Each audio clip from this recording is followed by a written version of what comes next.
Welcome to Cooking with Bobbi Jo. So this month's Cast Iron Wednesdays challenge is grits. So I'll be making a grits recipe today. I have a viewer from Madisonville, Tennessee. Her name is Christy. She sent me an email asking if I can explain the difference in grits. She was not taught how to cook growing up, so now that she's married and she has a toddler of her own, she wants to learn how to cook so she can show her daughter how to cook. And she's been learning from me and other YouTubers how to cook Southern meals.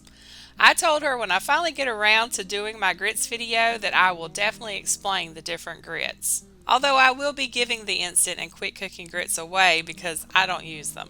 So, being from South Georgia, I grew up on grits. And contrary to what a lot of people think, grits is not just a breakfast food. Grits are good at every meal. For those of you that don't know, grits are made from ground corn, and there are several types of grits. I'm just going to go over the four most common types that can be found at the grocery store. That's if you live in the South. I was surprised when I moved out of the South and I couldn't find grits. I lived in Nebraska many years ago and I could not find grits at a store anywhere there. We lived in the middle of cornfields and there were no grits to be found. It made no sense whatsoever to me. And people had no idea what I was talking about when I asked if they had grits. They would ask, "What's a grit?" It's funny how you can only find some items in certain areas of the country. So here are the grits I'm going over today. First, we have instant grits. Instant grits are pre-cooked, dehydrated, and you just add boiling water to them and they rehydrate. Most people that cook with a microwave use instant grits. They have a powdery consistency to them, and I have been told no respectable Southern lady cooks instant or quick cooking grits, but I have to disagree.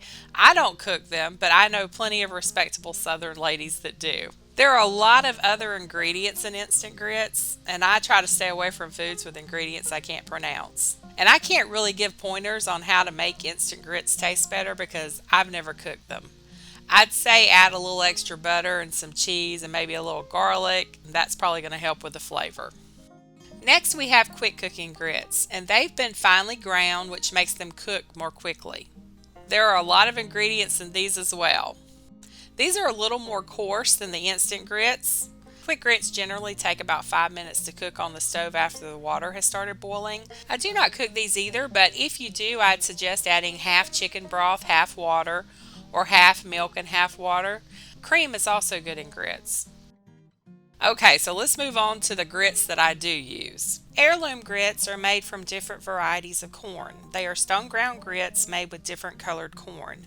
Like these are blue grits, so they're made from blue corn. See how much coarser the blue grits are compared to the quick cooking and the instant grits? These take longer to cook, but they are worth the wait. They are much more flavorful than instant and quick grits, plus they are prettier. These grits have one ingredient, and that's the way it should be. The one ingredient is cracked blue corn. There are no added preservatives in stone ground grits, therefore they need to be stored in an airtight container with oxygen absorbers or in the freezer, or if you plan on using them within the next few months, you can store them in the fridge. Okay, in this container we have the grits I get from the old mill store in Pigeon Forge. If you've never been there, you should really visit. Pigeon Forge has grown a lot and it's quite busy these days, but the old mill sits on the Pigeon River in the middle of all the hustle and bustle. They make stone ground grits with water power, and they've been doing it that way since 1830. These are stone ground yellow grits. It only has one ingredient, yellow corn. This is basically the same as the blue grits, except this is from yellow corn or white corn, whereas the blue corn is from heirloom corn. And like I said, these do take longer to cook, but they're worth the wait. And don't be intimidated. They are not hard to make, as I'll show you in just a few minutes. A lot of people say they don't like grits when all they're doing is following the package directions. Okay, listen carefully. The package directions is your base. That's just the bare minimum. To make it more flavorful, opt for chicken broth, milk, or cream. Also add seasonings. You can add Cajun seasoning, garlic, onion, or whatever you like. Also, very important, you always add extra butter than what it calls for. Okay, so today we're going to be making blue grits. I'm making a big pot because I want some left over. Do not throw away any leftover grits. People think when they harden, they're no longer any good. Wrong, wrong, wrong. So I'm going to start off by making grits, and we will have these grits for breakfast. Then I'm going to have leftover grits, and I'm going to show you what to do with leftover grits. We're going to end up making grits cakes out of the leftover grits to go with our fried fish for supper. That'll be next week's video. This week's video, I'm just going to show you how to make the grits, and then we'll pour them in a dish and let those sit in the fridge. And then next week, I'll show you how to turn those into grits cakes. I'm getting out my Dutch oven. I turn the heat on medium.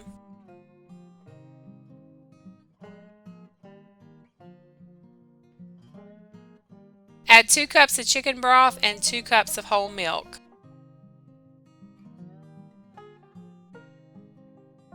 Let that heat. Then add a half a cup of butter. Once it comes to a boil, add in 1 cup of grits. This is a half a cup, so I'm adding in 2.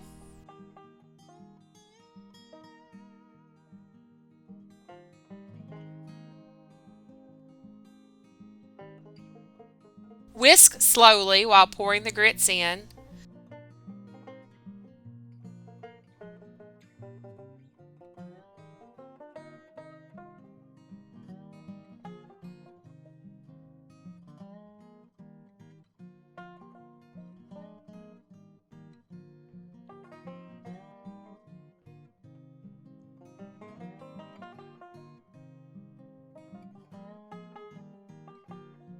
Place the lid on the pot and turn the heat down to low. And let it simmer until it thickens, stirring every few minutes to make sure it doesn't stick to the bottom.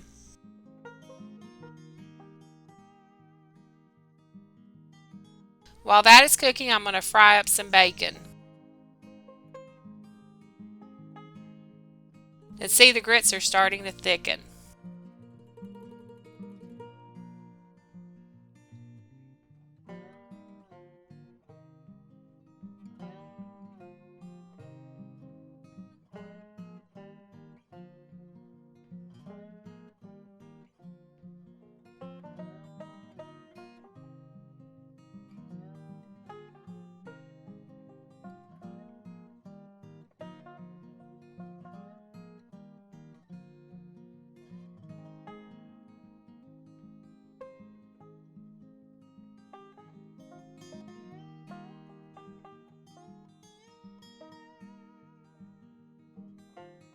I'm going to add in a teaspoon of salt.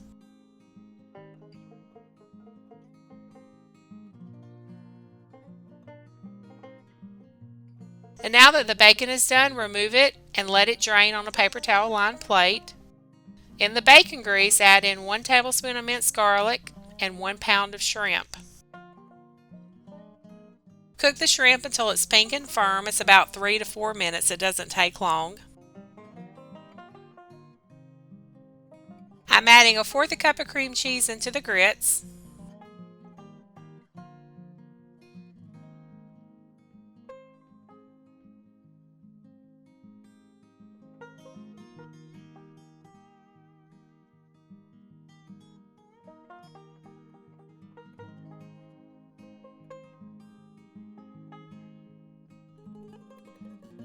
I want my grits to be a little thinner. They're a little too thick, so I'm adding in about 1/4 cup of water just to thin it out a little. Now I'm adding in about 1/2 cup of cheddar cheese and some black pepper.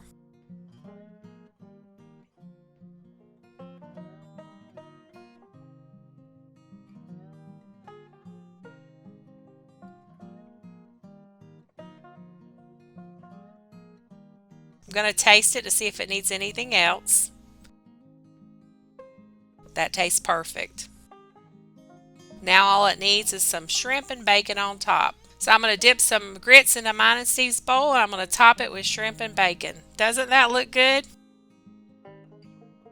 Okay, now I'm going to pour the remainder of the bacon and shrimp into the grits.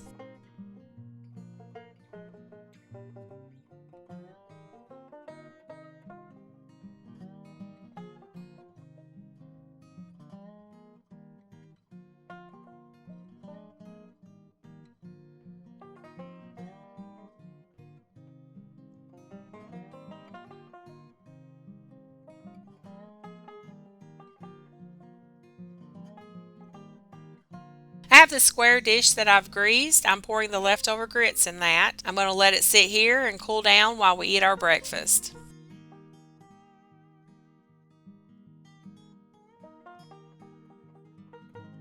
Okay, it's cooled down. Now add plastic wrap to the top. Push the plastic wrap down onto the grits.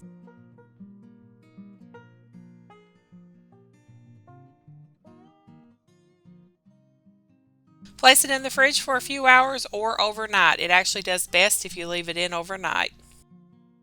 Okay, stay tuned next week for a video on how to make blue grits cakes and fried fish. Thanks for watching. Hope y'all have a blessed rest of your week.